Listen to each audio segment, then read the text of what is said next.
देवांगना कलता, नताशा नरवाल और आसिफ इकबाल तन्हा। देवांगना और नताशा जेएनयू की स्टूडेंट्स हैं, जबकि आसिफ जामिया मिलिया इस्लामिया के छात्र हैं। ये तीनों दिल्ली दंगों से जुड़े मामले में कई महीनों से जेल में थे। अद्विक को ब्लड कैंसर है। उसके माँ बाप उसके इलाज कराने में असमर्थ हैं। इन्हें आपकी एक छोटी सी मदद की जरूरत है। डिस्क्रिप्शन में दिए हुए लिंक पर जाएं और अद्विक की उम्मीद बने।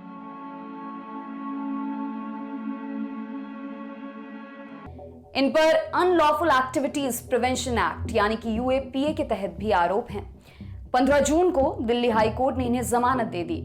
2 दिन बाद तिहाड़ से इन्हें रिहा कर दिया गया। दिल्ली हाई कोर्ट के जस्टिस सिद्धार्थ मृदुल और जस्टिस अनूप जयराम भंबानी की डिवीजन बेंच ने बेल देते हुए कहा था कि प्रथम दृष्टया तीनों पर यूएपीए के तहत केस नहीं बनता। कोर्ट ने कहा था, असंतोष को दबाने की चिंता में और इस डर से कि मामला हाथ से निकल सकता है, सरकार ने संवैधानिक रूप से मिले विरोध के अधिकार और आतंकवादी गतिविधि के बीच अंतर की रेखा को धुंधला कर दिया। ऐसा करने दिया जाता है तो इससे लोकतंत्र खतरे में पड़ जाएगा। दिल्ली हाईकोर्ट के फैसले के बाद से ही सवाल उठ रहे हैं कि क्या सरकारें यूएपीए जैसे कड़े कानून का इस्तेमाल सिर्फ विरोध को दबाने के लिए कर रही हैं। एनसीआरबी के आंकड़ों के मुताबिक यूएपीए के तहत 2015 से 2019 तक 5 साल में जितने भी लोगों को गिरफ्तार किया गया, उनमें से सिर्फ 2% को ही अदालत में दोषी साबित किया जा सका है। देश भर से इस दौरान 7,840 लोग गिरफ्तार किए गए। इनमें सिर्फ 155 को ही ट्रायल कोर्ट ने अपराधी माना।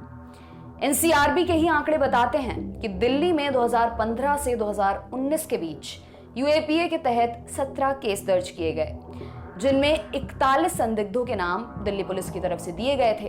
लेकिन 2020 की बात करें तो इस साल 59 एफआईआर दर्ज हुई। इनमें कुल 18 लोगों को यूएपीए के तहत गिरफ्तार किया गया। इन पर दंगों की साजिश रचने के आरोप लगाए गए। जानते हैं राज्यों के आंकड़े क्या कहते हैं।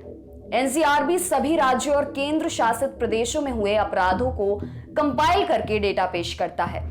इसमें बताया गया है कि यूएपीए के तहत 2019 में 1948 लोगों को गिरफ्तार किया गया था, लेकिन इनमें से सिर्फ 34 ही दोषी ठहराए जा सके। 2019 में मणिपुर में यूएपीए के तहत रिकॉर्ड 306 केस दर्ज किए गए और 386 लोग गिरफ्तार किए गए।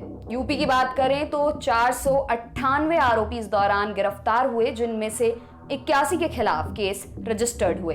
अनलॉफुल एक्टिविटीज प्रिवेंशन पर पहली बार कानून 1967 में बना था, जिसे 2008, 2012 और 2019 में संशोधित किया गया।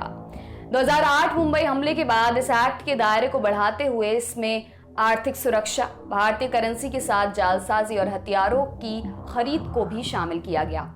इस कानून के तहत कोर्ट को संपत्ति कुर्की करने की अतिरिक्त शक्ति भी प्रदान की गई। यूएपीए के तहत गिरफ्तार हुए आरोपी को जमानत भी बहुत मुश्किल से मिलती है।